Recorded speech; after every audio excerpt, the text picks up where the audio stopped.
It's the language of the universe. But I don't understand it.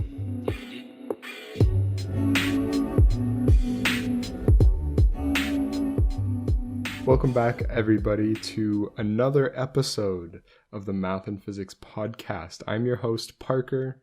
And I'm Ray, and we welcome you to episode number 56, where today we're going to be talking about SpaceX. Yeah, so this is correct. This is a pretty random topic, but I think a pretty interesting one too, because this is not random at all. No, random. I say random because usually, like, especially recently, like Parker and I have started to plan out like 10 episodes, 5 episodes ahead. So when I say random, I mean this was not one of those planned ones. It was just that is just not true. This is cool. I mean, we do plan episodes ahead though. Well, no, we have like a list. Yeah, we have a list of episodes we could talk about. This was not on the list. So I say random because it wasn't on the list. So we're like, hey, this is a pretty cool topic to talk about. Anyways, the reason we're doing it is because why SpaceX? It's simply because, there are a lot of space agencies in the world. There's ESA, NASA, just to name the biggest ones. There are obviously a lot more. There's the Indian Space Agency that's been making news recently. There have been a lot of basically space agencies in the world. But SpaceX and Blue Origin too, with Jeff Bezos' Blue Origin, if you guys have heard of that. And Galaxy by Virgin. Is that what it's called? Galactic? Virgin Galactic. Oh, that's Virgin my Galactic. Richard. Oh my Branson. God. Yeah, exactly. And he has a different plan though. It's not exactly a launch from surface. Yeah, so it's not exactly. He's just he's doing like commercial, right? So I think his plan is basically to literally take a plane that has a rocket, and then from the air they're gonna be shooting the rocket into space. That's the idea. Yeah, but he just wants to do orbital flights, right? He's exactly. So which is okay. This is okay for orbital flights. But the moment you want to, go further away, then we start to get into problematic territory. But again, the reason for choosing SpaceX specifically is, because, to be honest, I think SpaceX is the one out of all of them that is mind-bogglingly revolutionary. If you have to pick one and say which one will change the future, I think SpaceX is the answer. Actually, I don't know. Because the thing is, money will drive the space race, as fast as they want to, essentially. And that is true. If Bezos really wants to, he could put an insane amount of money into his program and then just, advance very I don't know quickly. if we would do that because there's still there's still an order of things, there's still a way that the whole process goes. And Elon Musk starting out in 2006 with his first launch, and we're going to be talking about all that stuff. So starting in all the way then to all the way building up to 2015 where the first what am I trying to say? The first reusable stage, and then moving on to now, where obviously we have them going, the capabilities of them going to Mars and all this good stuff. So actually, it's a whole process. Technically, they're all reusable, but that was the first recoverable one. Right? Recoverable is the right word. That's true. Technically, no, that's not actually right. No, that's not true either. Yeah, they're not all reusable because of the way that they build the actual tanks. So they have to take into consideration that they're going to be refueling these before they make the tanks. So the equipment was not you can't even refuel it even if somehow you got it. Let's say for example, somehow you just had an already used Saturn V rocket. You couldn't just put fuel in there, kind of it would be a lot more complicated than that. Yeah, I don't really understand the reasons behind that, but I can definitely see that you would need a specific type of tank to be able to just fill it up and go. Obviously there's more. Exactly. There's a lot more to it, right? Also, a very important part is also the engine itself, right? The engine has to be able to reignite. So if you guys have seen our Rocket Science Part 2 episode, highly recommended, by the way, go check it out. We talk about some pretty technical stuff when it comes to rockets, right? And in there, I mentioned a cool thing about liquid versus solid fuel and how liquid fuel is almost a primary resource for all rockets. All rockets mainly run on liquid fuel. However, to decrease costs and stuff like that, they mainly only allow one ignition of the engine. That means once you ignite it, you can't reignite it because you require like some... Okay, I mean, I think I'm going back technical, but in that episode, like I was mentioning this thing called TTEB, which allows engines to ignite the rocket, right? So if they put enough of that, which is exactly what SpaceX does, they can reignite those engines. So even if you get a rocket that can be refueled, you still would need the engine to be able to reignite, which is also a very important part of, recovering these stages. Mm-hmm. Now, before we start talking even more about SpaceX, let's get into a little bit of news, everybody.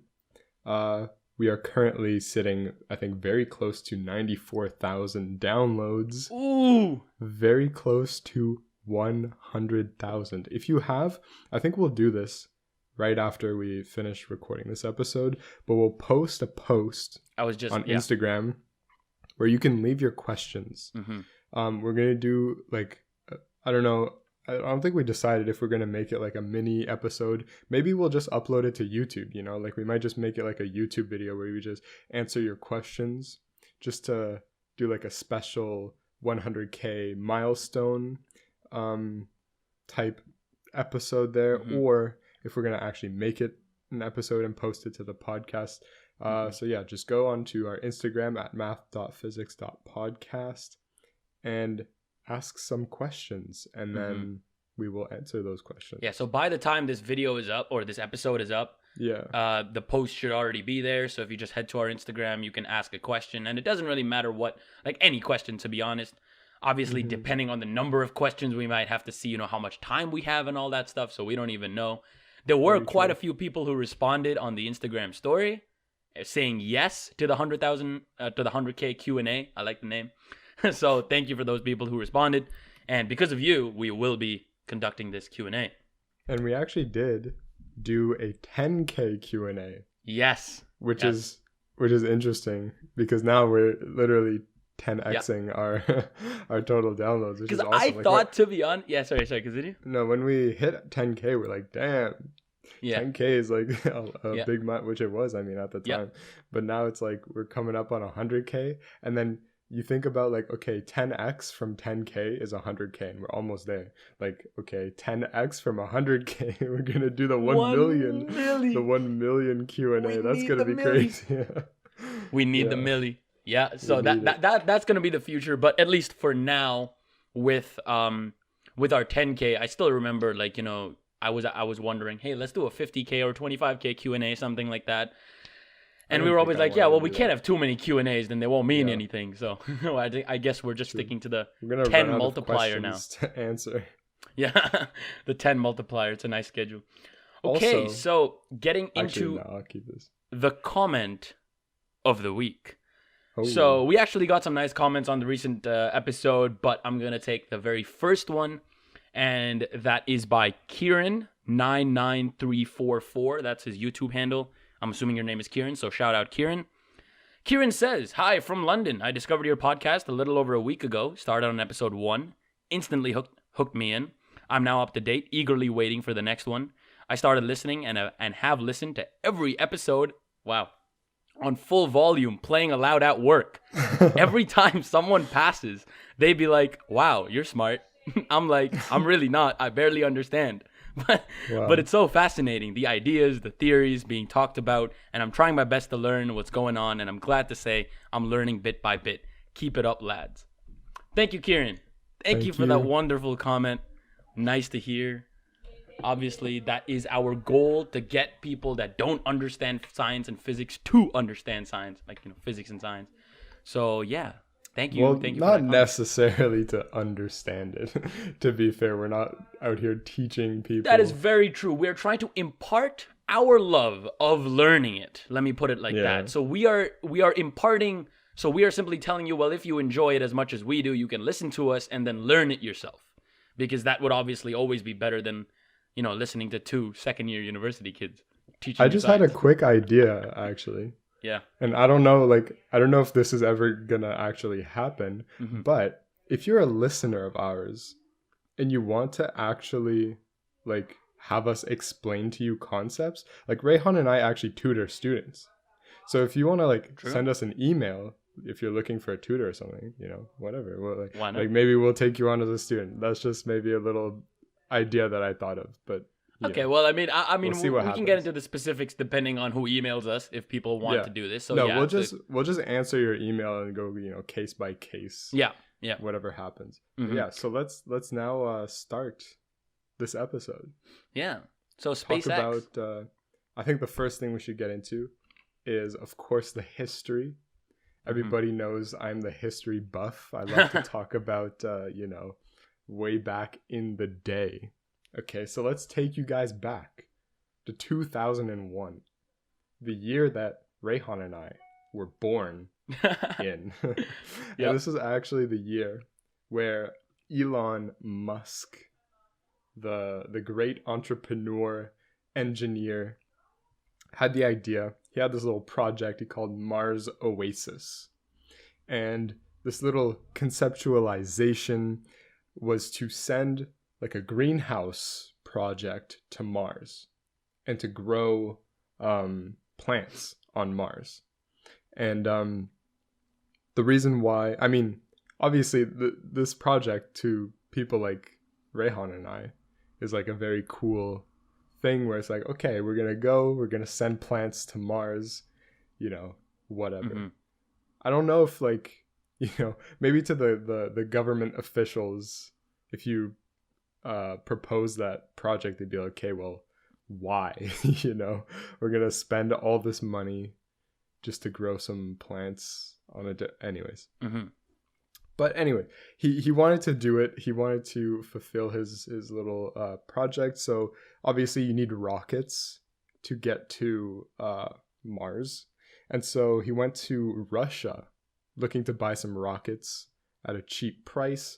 Turns out rockets aren't very cheap, as you can imagine. And so he didn't buy any rockets, but it sparked a very nice idea that the materials to build rockets are very cheap, about 3% of the sale price of rockets back in 2001. Yeah. Wow, that's a pretty big thing. At 3%, that's small. I mean, that's a small thing. Yeah. So he said, okay, why don't I just make my own rockets? And then boom, the first idea for SpaceX came out, where his mission is not, well, you know, like a sub reason is to colonize Mars, but the more like short term, medium term goal is to reduce the cost of space travel. Because as just a person that's just going about their lives, you don't really think about going to space, right? You think about waking up, going to work, and then going on vacation sometime, you know, whatever. You don't really think about going to space. But imagine if going to space was the same price as going to Thailand. You know what I mean? Like, a lot of people would actually consider, like, okay, let's go to space. Like, what is cooler?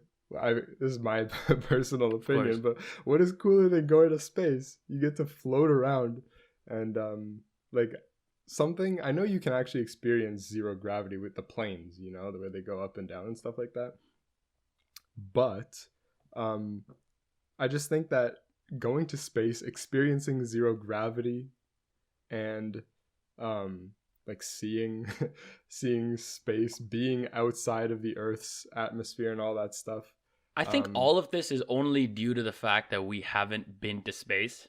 And let me continue to make my point. You have to go once. Let me continue to make my point, though. Yeah, that would be really cool. But I'm saying like 200 years from now, which is not even that far, maybe 100 years from now, when commercial space, maybe even less. What am I saying? When commercial space flight might become like, oh, it's only like $5,000 to go to space. Obviously, right now it's like $500,000 that the Japanese.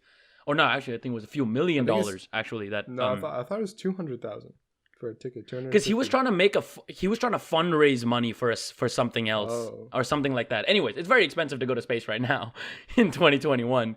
But the goal, obviously, for like, let's say 80, 90, 100 years from now, I might be, exaggerating the goal actually. But who knows when commercial spaceflight actually becomes a thing, when what you just experienced and what you just said, oh, it's so cool, I'm floating in space, won't be a thing anymore. Because at that point, they'll just be like, well, on my way here, I visit space every time. Nah, so what's the big deal? I highly doubt that, I don't know. To be honest. You think so?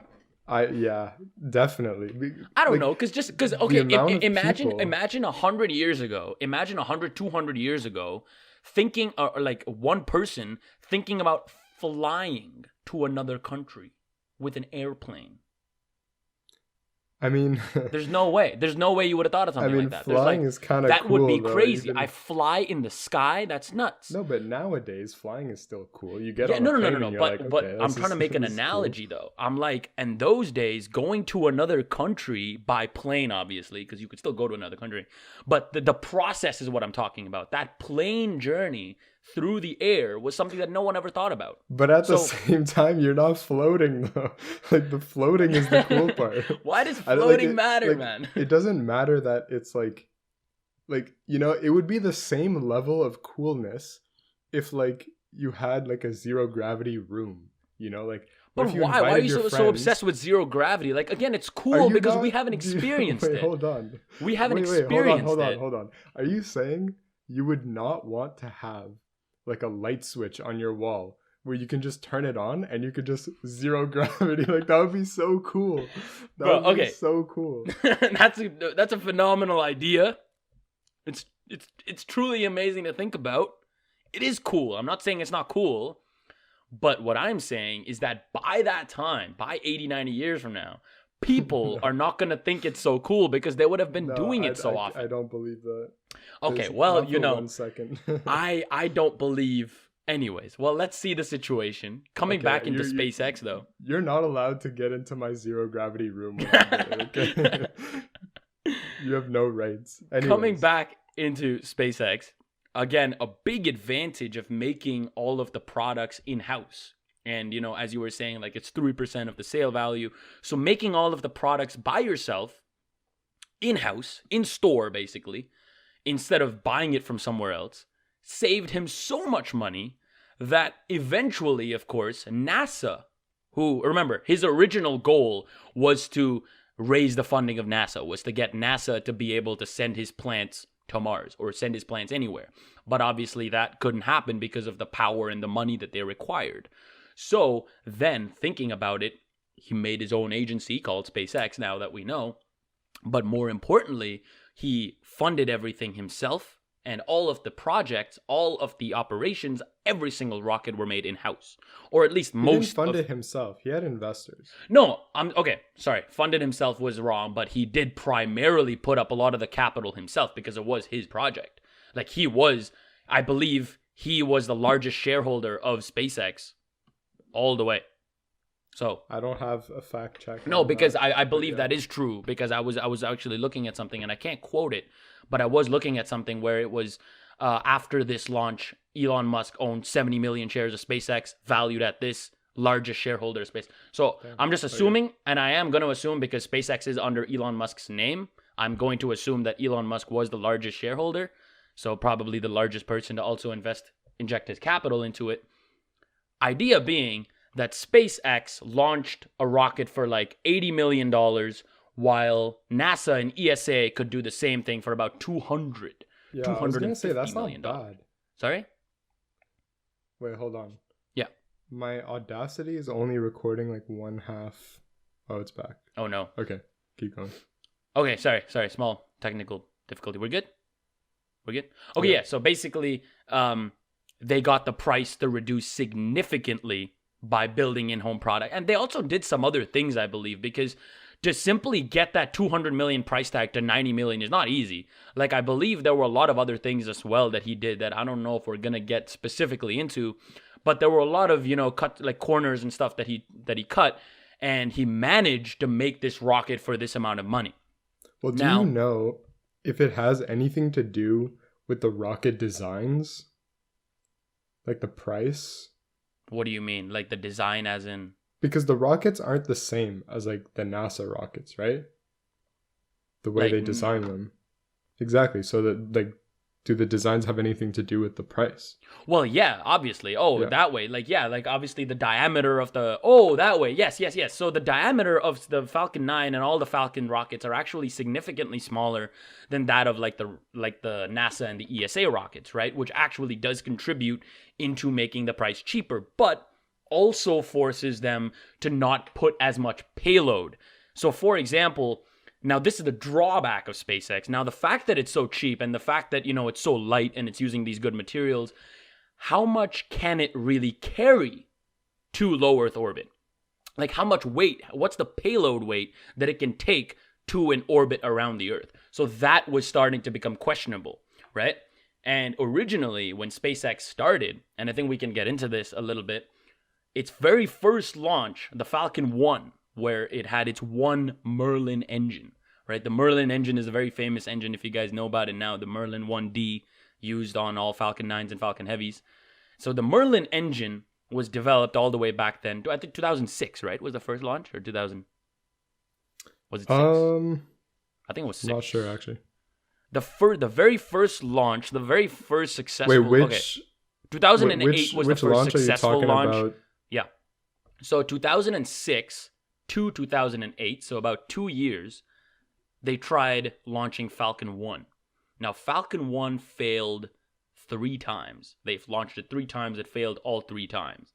Now, remember, now think about in the position of Elon Musk. You're Elon Musk.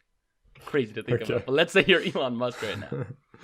You have opened this company, funded these 3 rockets, all 3 have failed, and you have a government agency on your back, NASA, for example, like NASA, and them had a contract that they were going to start to renew about putting payload in orbit.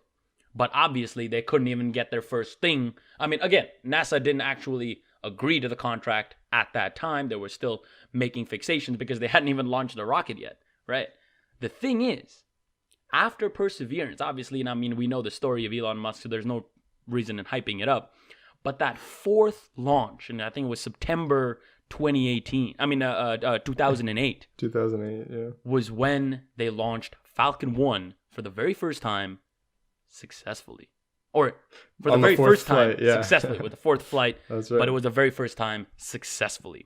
And this was a very... Yeah, this was a very historical moment. Yeah.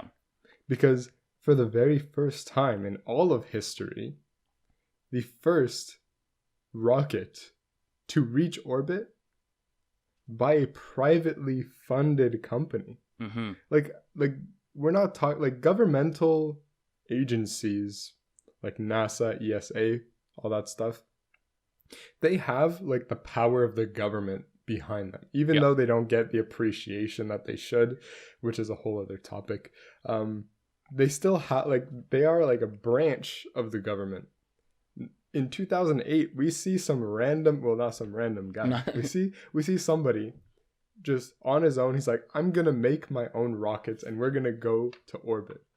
Obviously, he needed some permissions from the government in order to go to outside the all that stuff. Yeah. But this is actually something that we Googled before recording the episode because we were actually genuinely wondering, like, can you just build a rocket in your backyard and launch it into orbit? Turns out you can actually build a rocket in your backyard, garage, wherever you want. But to actually send it to orbit, you do need permission from the government or... I'm sure the laws depend on where you are in the world, but yeah, you can build a rocket though, so that's cool. Can I tell you? Okay, so I was researching this story. I'm gonna be like, hey, this is pretty funny, but this just turned into something pretty sad. What? So, what the hell? So remember that story I was telling you about before we started the podcast? I was talking about this one flat earther who had built his own rocket, aiming to shoot himself into space. Prove the Earth was flat, come down, and everything's good. So apparently, not only did his rocket fail, but when he crashed, he died. Wow. Yeah, so he was a professional flat earther. This is under his Wikipedia bio. Wait, I was gonna make a bad joke. Yeah, no, that's what I'm saying. Don't make a joke right now. His name is Michael Hughes. If you guys want to, maybe search him up, goes by Mad Mike Hughes, American limousine driver, professed flat earther. Sorry, not professional, professed flat earther. And I'm assuming that he was known for building steam rockets. Now, okay, I can't laugh on this. I can't laugh because this is a terrible thing. But obviously, his goal was to shoot this rocket into space. And, anyways, let's forget the crash part of it. No, but 1 second. Did he, obviously, if you're planning to go into space, you need to do some mathematical calculations. So did he assume the Earth was flat in his calculations? And also, side question, did that also play into the fact that he was not successful? There's a video of this guy shooting himself. What? I went to space. There's no way. Hold on. You have to stop saying shooting himself. Okay, I keep saying shooting. You have to say launching himself. Launching himself. Okay, okay, I'm putting this link in the description below. It is very interesting. Anyways, this is not much to do with what we're talking about, because originally I was going to bring this topic up because I wanted to talk about the various laws and stuff required to go into space. Because remember, just because you have a rocket doesn't mean you can shoot yourself up into space. I keep saying shoot. Doesn't mean you can launch yourself up into space, right? Or even if you're not in it, like let's say you built a rocket, and I'm not talking about a model rocket here. I'm talking about a legitimate rocket, like the size of the Falcon 1, for example. If you build a rocket, you can't simply launch it into space. You would need, especially in America, and I think as you did mention, it does depend on which country you're in. So there are some strict laws on what you can launch and stuff, and where, the altitude and all that good stuff. So there are some regulations that he had to take care of. But again, what Falcon 1 achieved was very monumental, because that was also only with the single engine, right? That was with your single Merlin engine. We then, I think I'm fast forwarding a little too much, but then I believe he wanted to make the Falcon 5. The next project was the Falcon 5 that was, rumored to have, very obviously, 5 Merlin engines, right? All the difference between all of these numbers are simply the number of engines. And that's a nice way to think about all rockets. For example, the Saturn 5 engines. The Proton 4 engines.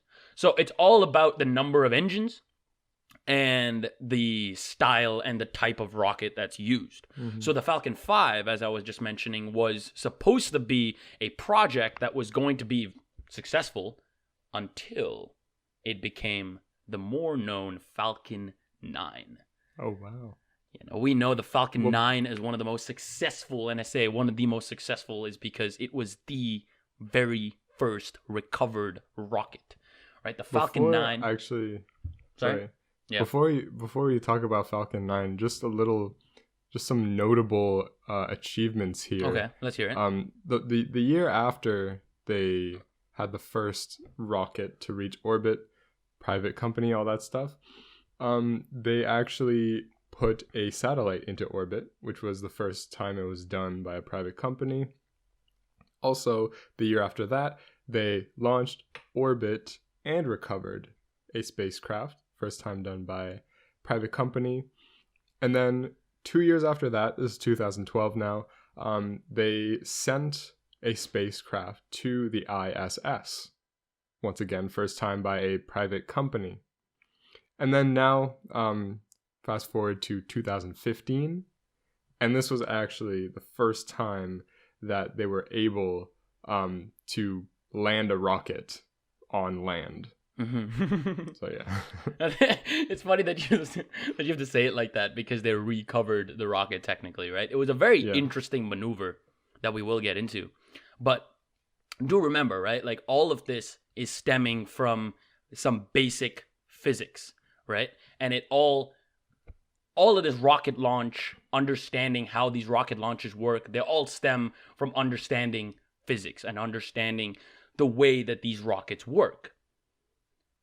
And an awesome way to understand how these work is by checking out Brilliant. Wow. By going into the description, link in the description below, You guys can check out Brilliant. It's a pretty cool website. This episode is actually sponsored by them. And basically, we have a lot of courses at Brilliant that talk about the various natures of the physics required to do all these things that we're talking about. Obviously, this is very complicated, but to get that foundational physics, it will get you there. They have some really cool courses on astronomy. They have some on gravitational physics, actually. That's pretty interesting. That might, help with understanding how mass changes and your change in momentum, especially with your gravitational force in your rocket, how rockets work. All of that is basically explained in their various courses that they have. So definitely check it out. They have a cool website. They have a cool section on all their courses that you can check out. So yeah, give it a look in the description below. So yeah, to start your scientific journey, make sure to click that link, brilliant.org/MPP. And the first 200 to sign up for a premium membership will get 20% off. Damn, 20%. So click that link. The big number. Yeah, for sure.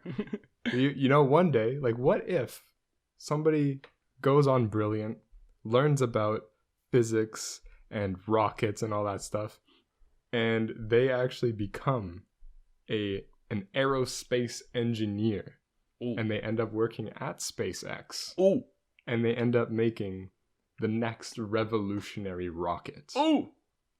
What do you think that would be? What's the next revolutionary rocket? What's going to be? Okay, if you're asking what the revolutionary rocket would be, but you're still asking it still must be a rocket, then I don't know if there's that much advance. If we're still keeping our design with what we have right now, the fact that there's some fuel being transmitted to an engine, the engine is, expelling the fuel to move forward. That idea, maybe not the next revolutionary rocket, but the next brilliant idea that will change.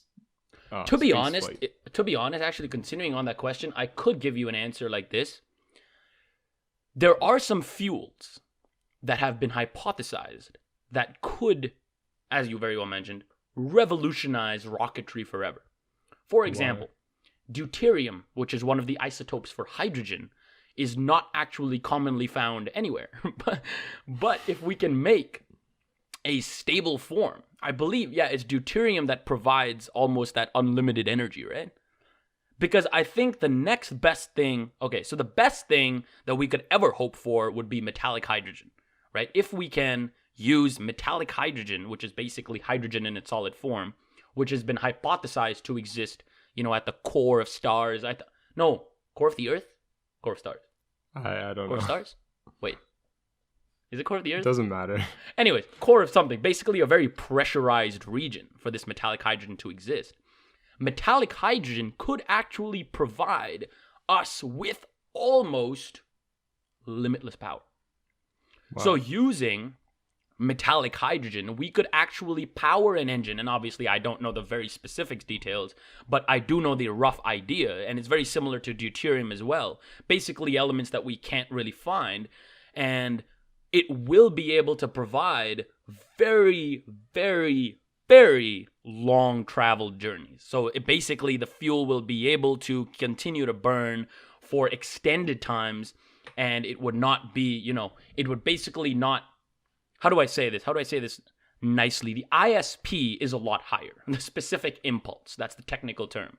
That means the engine can run a lot longer on the same amount of fuel. That's the best way to put it. That's actually a nice way to put it. So that would be actually the revolutionary rocket phase if we were to get something like that. And that would be pretty crazy. I'm thinking about a rocket like that. I'm not sure how achievable this is. Yeah. But let's talk about the space elevator, okay? And why this would revolutionize rocket flight, okay? Okay, I want to hear this. So the space elevator. Yeah. Okay. This is the idea. You have a cable that is tied down to the Earth, and there's kind of a docking module at the end of the cable, and that module is outside of the atmosphere, or I guess into the stratosphere, something like that. Mm-hmm. such that like the angular momentum of the Earth will actually keep that rope nice and tight, and then it'll keep the module just like in space, right? You see what I mean? You see, right? Like the centrifugal force will keep it out into the stratosphere. Okay, but here's the idea. What you do is that you tie like some type of elevator to that rope that will like climb up and down the rope.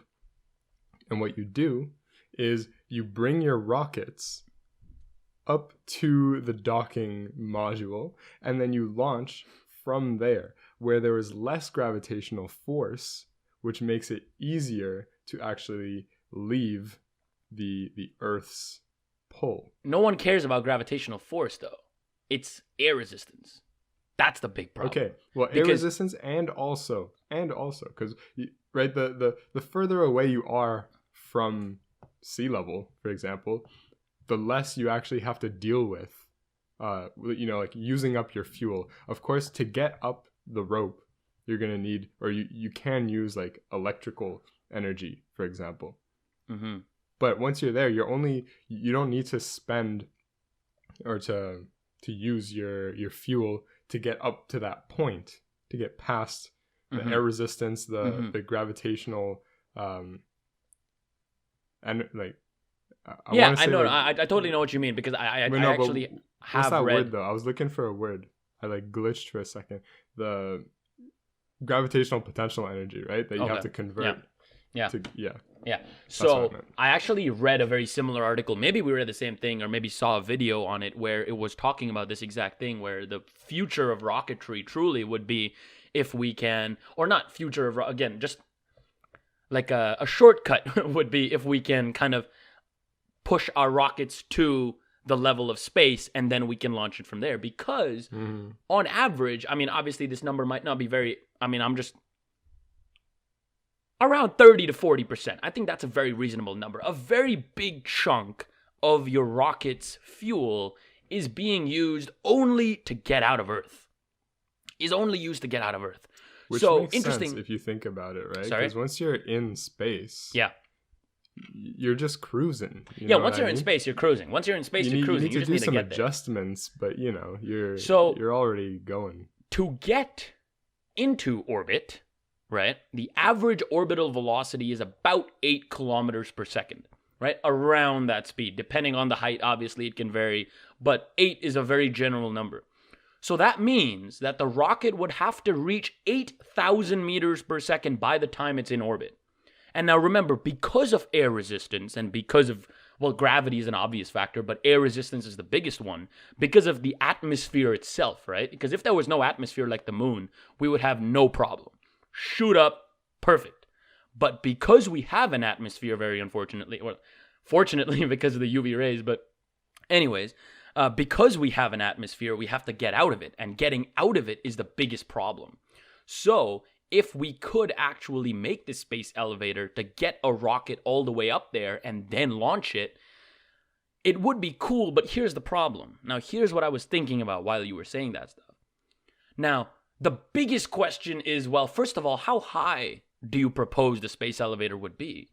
Would it be all the way to geostationary orbit? Well, okay, I don't know the specifics here, but like, would it just be to like 200, 300 kilometers above?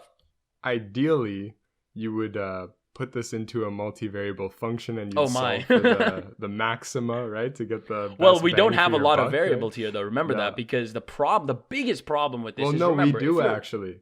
No, we do, because one, you need to consider the energy it takes to actually transport up to the two. Also, building materials. That's the thing. That's another thing. We don't actually have that yet. We don't have building materials that are strong enough to actually withhold all of this. I know, but if we were in like we were hired to plan this out and say, okay, we'll figure out the ideal height that will, in the long term will save us the most money, then we have to take into consideration like the height of the elevator, the materials. No, but see, now let me pose this. Now let me pose this this kind of con question, like this opposing question here, and this is where a lot of people are like, well, you know what? I see why we don't need one. The space elevator is very expensive. Very expensive. It costs, I think, around like 15 or something billion dollars to build, right? Which so actually, sorry, 15 billion. You can get that from Musk. Okay, if you relax. have a nice pitch, I'm not gonna start donating a space elevator. If you have a good pitch, you know, it's not that much, honestly. Elevator. To him. Okay. Anyways, that's not the point though. The point is that it would take materials that we don't even have yet to make such a thing. Right, and to actually get this rocket all the way there, like these are all just questions. These are all not questions. These are all just theories that we have. That it could happen like this. It could happen like this, but we don't know, and I don't think we ever will know until we actually, what do you call it? Allocate resources for building such a thing. Well, first of all, we have to come up with an actual plan. Yeah, you know what I mean? Like, why? We can't wait to get the resources. Because, see, there are two options here. Either we pour all this money into a space elevator and live with the way we're building our rockets, or we think of a new way to make our rockets. Yeah, you just change everything. But in the long run, it'll be cheaper. Like, that's the Okay, goal. This is a very nice idea. Nothing to do with SpaceX whatsoever. It's a very nice idea that you bring up, the space elevator. It could be thought of more in detail that we can go into, but I think we shouldn't. Also, for some reason, I wanted to talk about like atmospheric pressure, but that's kind of off topic. That's so off topic. That's nothing to do. Okay, you know, I'm gonna mention it. Oh it's just kind of funny if you think about it. Go for it. Like, we are used to 1 atmospheric pressure, right? 100 kilopascal. 101 kilopascals. Yeah. Just like always on us, right? If you think about it, that's the average weight of, if you were to take like a slice of like a 3-dimensional cylinder above your body that goes all the way out, like that's the average weight of the air molecules pushing on your head. And the reason why your ears pop is because when you get higher up in the atmosphere, there's just less molecules above your head, which is what causes the atmospheric pressure to go down. But because we were talking about like stratospheres and things like that, and the idea of like air molecules. You just thought of air pressure in an interest. Okay, I mean, that's an interesting way to. I mean, air pressure, also atmosphere is, again, the one reason the whole difficult part of launching a rocket right now. Like, that's the whole thing. And one thing that's actually kind of... Sorry, go ahead. Okay. I would just kind of I was going to resort it into moving on to Venus, because, how we know Venus has one of the most dense atmospheres in the world. Oh, yeah. I mean, in the world, in the solar system. So we know that it is nearly, if not impossible, at least with the technology we have now, the engines we have now, to launch from the surface of Venus, because it has so much atmospheric pressure that we literally, like, almost 100% of our fuel will simply be into trying to get out of the atmosphere, but we won't be able to. Right. You were saying something that I was just going to talk about terminal velocity. Okay. Which actually, it's one of the first problems that you do in a differential equations course. Because then you can model like the velocity as you start, because your velocity is going to depend, or the change in your velocity is going to depend on the actual velocity that you have. And you can plug in like the air resistance components and all that stuff, and you'll see that your velocity is like asymptotal to a terminal velocity, which can be calculated. Isn't it asymptotic? Asymptotic. I don't know the actual word. Asymptotic. It will. There will be an asymptote to the total velocity, and it's so cool when you actually visualize it, because it's like the faster you go, the more collisions you are having with air molecules, which is automatically going to slow you down. In physics, we totally, up to this point, we totally ignore air resistance, and with that line of logic, it's like you can drop an object from very far away and it will just go way too fast in terms of actual velocities that we see, and that's because of air resistance. But also, air resistance is not very hard to incorporate into a physical equation. It's simply a one term. it's just not convenient. Yeah, exactly. It's just not convenient because it's that extra term that you have to include, and it's a whole new, variable that you now have to consider. But yeah, but essentially it's just that one extra term, and that is the whole situation with, what are we going to do in the future for counteracting our atmosphere? And actually, to segue. Yeah. Sorry, I just wanted to bring this back to SpaceX. Yeah, I was just gonna say that. I was just gonna say bringing it back to SpaceX. No, so I have a great segue. The most recent, wait, why am I blanking on the name? Starship? Starship? Like the recent SpaceX trials? The most recent Starship launches. Yeah. Right? If you watch the video, which I totally recommend, everyone goes and watches the video of the trials, that they were just testing like landing, right? They were basically just testing the whole situation where, okay, let's simulate it like if it's on Mars. High altitude. Yeah, like what's going to happen. Landing. Basically, like they were simulating like, okay, let's say they're now entering the Martian atmosphere or the Earth atmosphere. They're basically simply trying to land it and to see how well their telemetry works. I believe that was their main mission, yeah. And so you'll actually notice in the video that the Starship goes horizontal once it reaches the peak height in the flight.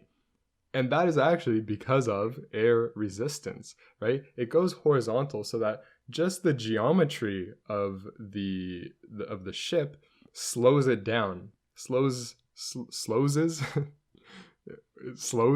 down. Slows. Straight up slows. What do you say what slows is? What does that even mean? What are you saying, man? It slows it down. Straight up slows. So that it doesn't have to use any extra fuel than it would need. If it were to fall vertically, it would need to use more fuel to slow it down.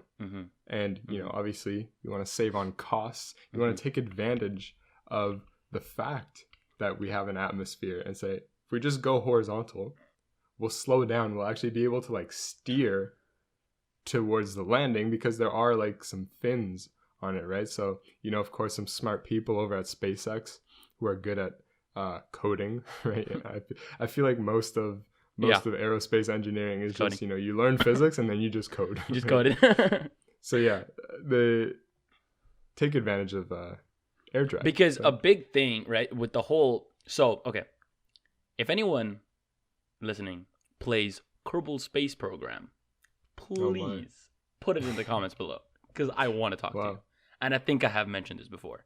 And the reason I mentioned this is because if you have played Kerbal Space Program, or if you don't know what it is, it's basically a game where you can build rockets and fly rockets. Reason why we're talking about it on this episode. And what you were just talking about, why it's horizontal, is actually it is scientifically accurate because it is what happens. But more importantly, you can see this happen in a lot of these games. In any rocket game or in any physics simulation, basically, in any physics engine, you can kind of tell. Think about a planet and think about entering that planet. What would be easier if you simply drop straight down or if you aerobrake? Now, aerobrake, for those unknown with that term, is basically, you have some orbit and via the atmosphere, you're going slower. So you keep going in and in and in until you finally land. So the question that I'm asking is, would you rather go straight down or would you basically go closer and closer almost in a spiral? And the scientific answer is by far a spiral. Because going straight down will not only damage everything on your craft because of the speed, but you are also retrieving the most amount of aerodynamic pressure, right? As Parker was saying, it's all about air pressure. So if you're going straight down, you're getting the most possible amount, which no person would want to sit in that rocket going at that speed, going in that trajectory. So what you're always looking for is you're always looking to be horizontal with respect to the surface, and then you very carefully start to become more and more and more vertical. When you are almost 2 to 3 seconds, maybe 4 seconds above the ground, that's when it's called a suicide burn. So a suicide burn is basically when they max out their thrust, so when they just run at constant thrust for X amount of time, and after that time, they will perfectly be at 0 meters per second vertical on the surface. So the point of a suicide burn, once again, just repeating it, is you're at some speed, let's say 10 meters per second in some direction, right? Because you could be tilted X, Y, Z, because remember, this is 3 dimensions here. So you could be tilted in any direction. The suicide burn, after just throttling your engine, you will basically, after continuing to burn is a technical term, you will become straight, vertical, and then you will be able to land on the ground. So by a suicide burn, you will have wiped out all of your speed and you will land on the ground. Now, this is also a very risky scenario, because if you miss, then you could explode, which is what happened actually on some of the Starship videos, if you see. So if you actually look at the very first Starship test flight, when it failed, because it failed, I believe, 3-4 times. So with the very first one, it was going so fast that it had completely miscalculated its suicide burn, and it was already it was on a 30-degree angle when it was coming to hit the ground.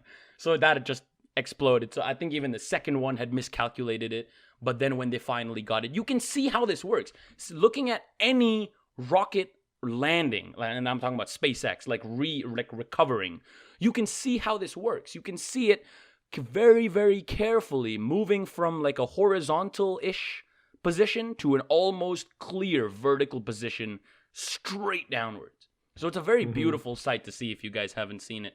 So definitely go look it up, yeah. And I'm always confused when, the average person is like, ha ha ha, these smart rocket scientists can't even land their rocket.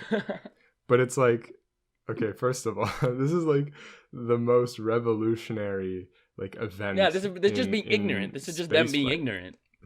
But also, not only, okay, it was unsuccessful, whatever. But it's not that the flight was unsuccessful, because they also collected so much useful data in that flight that inevitably, this might be inaccurate, but inaccurate. Every test flight gets better every time. No, is that not true? Well, that is the point of the test flights. No, yes. I know, but what I'm saying is that they've never landed 2 and then crashed 1. You know what I mean? It's always crash, and then they just land. You know what I mean? No, but there have been specific instances, I believe, where there have been crashes for very specific reasons. The tide was a little more than they anticipated, or they landed at a little bit off, stuff like that. So there have been instances when that has happened, but I do understand what you mean. The test flights are very important to do. Yeah. And remember, we much rather have Starship crash here than on Mars. Much rather have that happen. So it's good that this is happening, because again, this is a test flight. The purpose of this flight is to test it. So if it fails, that's not a failure, because you're learning what not to do next time. For sure. That's the whole point of the test, right? So technically, no, I mean, yes, the flights did quote unquote fail, but it wasn't a failure, because the whole point was to test, all the parts of the Starship that they can, in future help and fix. So why Starship? Why is Starship so cool? So the biggest thing about Starship, right, is that it has the Raptor engines, and I believe the Raptor engines were proposed in 2011 or 2010 or something, or 2012, I believe, when Elon Musk first time got the idea, or not idea, but officially stated, we will be going to Mars. And I think he said 10 to 15 years back in then. So I think back in 2012, he had told the public that we would be going to Mars by mid-2020s. Now, 2021, who knows? I mean, I don't think we're going to get there by mid-2020s, maybe a little more. But anyways, that was his plan. And the reason the Raptor is such an efficient engine, and the reason we're using it, is because of the fuel that we're using in that engine to power that engine. The fuel that we're using is a mix of liquid methane and liquid oxygen. Now, Why methane? Because methane is available on the surface of Mars. Incredible. So the idea is, after they launch Starship, obviously Starship is only the second stage of the rocket. So like, I mean, I don't know if you guys have heard of the BFR, the big, well, I don't know if I can swear on this podcast, but it's called a big friggin' rocket. And the point of that rocket is to launch Starship, right? Starship is basically the second stage that we're very commonly seeing, but there's actually going to be a rocket attached to it to launch it into space, right? Because what did I say? Earth, hardest thing to leave. Hardest thing to leave. Once we leave, we're good. So we just need that guy to leave Earth, and then we're golden. So the idea is, once Starship lands on Mars, it can refuel on the surface of Mars, which, I mean, I'm just boggled by this, because I'm just like, you're just refueling from, I don't know, I just never thought about just, going to another planet, just sticking a drill inside and you're refueling your rocket. Like, that's a pretty insane thing to think about. And that is the purpose of methane. That is his purpose of methane. And I think if this works out, man, it would be so very crazy. Very cool. Very innovative. Very innovative. Very innovative indeed. What you have. And so, before we close off this podcast, I'd like to say a couple more achievements, a couple more notable events that SpaceX has been a part of. We didn't even talk about Starlink. We didn't talk about Starlink. Let's talk about Starlink after. I mean, we can also talk about it in a future episode. That is always an option. I wanted to say 2012. No, wait, I already said this. But they went to International Space Station. But that was just with the spacecraft. Okay, but if you actually fast forward to 2020, last year, they sent humans to the ISS, which is, I don't know if it's harder, but you definitely need more testing and all that stuff, because it's a different beast, when you're sending a rocket to the ISS versus sending a rocket with humans inside. There's a lot more at stake. Like, imagine SpaceX just kills 2 astronauts while trying to go to or like they crash into the space station and the whole thing goes down. There's a lot of risky stuff going on. Of course, they were well prepared for an event like that, and it was successful. Yeah, human spaceflight. Yeah, I'm just continuing what you were saying. Human spaceflight is a whole new ball game. Cannot compare the two. Like, if you're just launching a payload versus launching a person, they're two very, very different things and very different ways to, go about it, because you're looking at life support, you're looking at food, you're looking at, toilet and all that. Like, you have to actually build basically a house for a person to live in for X amount of days. Not that one. Right? Okay, not house like kitchen and all, like, obviously, but you know what I mean. Like you need a living space for good. What was it? 11 days? I thought that rocket made it like fairly quickly though. The Dragon capsule. How long does it take to get to the space station? Oh, very, very short. Very short. Yeah, but I'm saying exactly. No. Very, very short to get to the ISS. Yeah. But I'm saying, for like, the Dragon capsule is in the future going to take people to the moon and stuff. So like, for those kind of journeys, it has to be able to hold those kind of supports. So obviously, like, right now, what Elon Musk is doing, especially what he's pushing towards, is simply commercializing spaceflight, right? And instead of, you have to be an astronaut to go to the moon, now any John Doe can go to the moon, which I think is a pretty interesting thing. I mean, not now, but that is his goal. So the idea with SpaceX and the moon right now is, I believe there are 3 multi-billionaires probably going to, one Japanese man, and are the other ones? I don't know. I don't actually know. I mean, I'm not even sure of his name. I mean, obviously it's available, but there's this one guy that is the main pilot. Again, he's not an actual astronaut, but he is called a pilot of the mission. And the idea is that they are going to be the first commercial space flight to the moon. Obviously, from there, they're going to continue to a lot more traveling. But I think that would obviously revolutionize just space flight, so just travel in general. Because when was the last time we went to the moon? 1969? Or that was the first time we went to the moon, sorry. Last time we went to the moon was probably like sometimes before the 2000s. But why, though? Why haven't we gone in so many years? Like, we're basically just bored of the moon. And it's just, like, I mean, there is a quote unquote need to go to the moon, but it's just so expensive that like I think right now we're basically bored of the moon and we're trying to go to Mars because we're like, hey, new planet. And we're gonna be bored of Mars, new planet. We're always gonna go to new planets. But I think we for like in terms of talking about Elon Musk and all that, we definitely have to make another episode because we have to talk about Neuralink. We have to talk about the Boring Company. If we're talking about Elon Musk himself, I think that would be a very interesting episode. Yeah. But I think this one, we did want to focus on SpaceX. And Tesla. We didn't even talk about Tesla. Tesla, yeah. Tesla is a lot with science, man. We can talk about the batteries. We can talk about what they're doing. We can talk about Moore's Law, very famous. For sure. So yeah, we can get into all that stuff. But before we cut off today, I do want to just talk about just a little bit, because I don't even have that much information on it, just an interesting thing about Starlink. Right, so Starlink is Elon Musk's version of internet for the whole world. That is his idea. And again, the premise is to send 40,000 satellites into orbit around the Earth. Currently, there are, I think, 1,300 to 1,400 satellites around the Earth. And obviously, his goal is 40,000, so it's quite a lot more.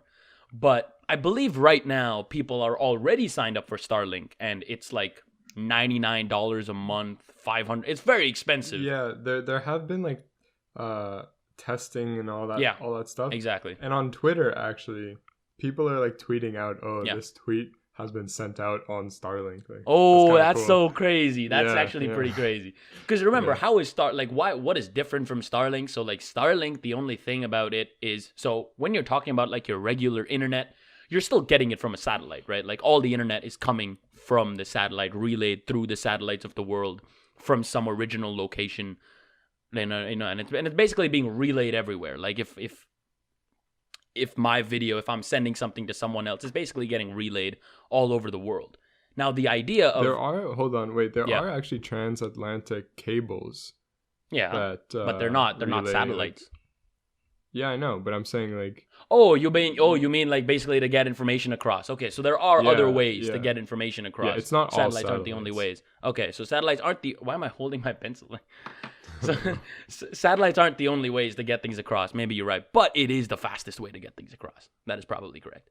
Because remember, we're using radio waves. We're not using, we're not using electrons. We're not using wires anymore, right? So that's your obvious advantage. So your first thing is, instead of getting it from, let's say you're signed up with a provider, like an internet provider, they're probably providing it to a bunches of homes in their neighborhood. You're probably locked into that grid line, and you're basically getting internet from all parts of that neighborhood. Now, Starlink, a little different, is basically just an antenna dish that you hook up to your house that is basically that is relaying information with these satellites in space 24/7. And the idea is, right now, the internet is already running at like, I think 150, 200 megabits per second of download speed. So it's already relatively fast internet. Obviously nowhere close to if I'm talking about like 5G or something, because it's cell towers over here. Like you can't compare 5G or like fiber optic cables to Starlink, at least not right now, because they're so young. It's 1,400 out of 40,000. So we still have a long time to go, but the idea is when we fully have this basic hunk of satellites surrounding the Earth, we will be able to link every part of the Earth to everywhere else. And I think the goal, I also believe, is to, let a lot of rural regions to get free internet. I think that is also a big part of his Starlink program, to give free internet to a lot of people who actually need them. So that's also a clear advantage that we're seeing. So basically, Starlink is a very advantageous project. It's really good that it's happening. And that's basically the situation. Why are some people going to pay for it and some people not going to pay for it? So I think that is solely based on for example, if you're living in a village, you're hardly getting running water in that village, you're probably not going to have cable lines. So I'm assuming, again, I don't know his selection process for which villages are going to get it and stuff, but I do believe that he will be giving free internet to the people that actually need it. Because again, in some places where they can hardly afford running water, how are they going to afford electricity? Forget the internet. So that's the whole thing. Right? So let's see what happens. I'm very excited. with Very like good access to information all over the world, that's gonna be crazy. Yeah. Just that's amazing. Sure. So everybody that is listening right now to our podcast, hit that follow button on Spotify. Come watch us on YouTube, where we are showing our faces and have hit we that post our clips. subscribe button, man. Hit that For subscribe button. You want to know something really sad that I saw, and I'm gonna mention this on the podcast. I didn't actually think I was gonna do this, but I'm gonna do it. Actually, it's something sad and something good, so it's kind of like a mix of both. So what I found out is that on average, people are viewing like 5 minutes of our videos, 4 to 5 minutes of our videos, and I'm like, well, that's interesting. That's very interesting because we have hour-long videos. Yeah, but most of our videos are clips. No, but I'm not even talking about the clips. I'm only talking about the episodes. The episodes are averaging at 5 minutes an episode. So, my request or my question to the viewers on YouTube. Sorry? That's not bad, though. You don't think so? Because like some people will watch like 30 seconds and click off, so that like affects the average a lot, you know? I guess that's also true. I mean, I guess we're both learning YouTube analytics right now, so I just want to see how it's working. But the good news that I was going to give you is that it is drastically up from like the 1 minute last month. That's true. So it's good because it is increasing at a very good rate, but you know, it's still that number. But basically, I just wanted to say, like, the number is increasing, so that's the good news. But I just wanted to bring it to everyone's attention. Because the next time, let's say you're better person. Like next time, let's say you're watching you're watching the Math and Physics podcast, and you're like, hey, you know what? Maybe I'll just stay for the whole video. Maybe I'll just stay for the whole video. You know? Alrighty. Maybe. If you so enjoyed, maybe that's maybe that just helped you do that, make that decision. If you enjoyed this episode, yeah, make sure to follow, subscribe, and like, and do everything, whatever. What is that? What is that? Do whatever, man. Come on. Where's the passion? Any questions, anything at all, you can contact us. All of our information is in the description. And talking about questions, also do remember, we have our 100K Q&A post up on Instagram. So follow us at math.physics.podcast. And if it's not up, it means we forgot to post it. There's no way we forgot. We're going to do it like right after we record this episode. So right. It's going to be up by the time this episode is out. So go check out that post and comment. All right. This has been officially episode number 56 of the Math and Physics podcast. I am your host, Parker. And as you know, I'm Ray. And we will see you soon. Bye, guys. See ya.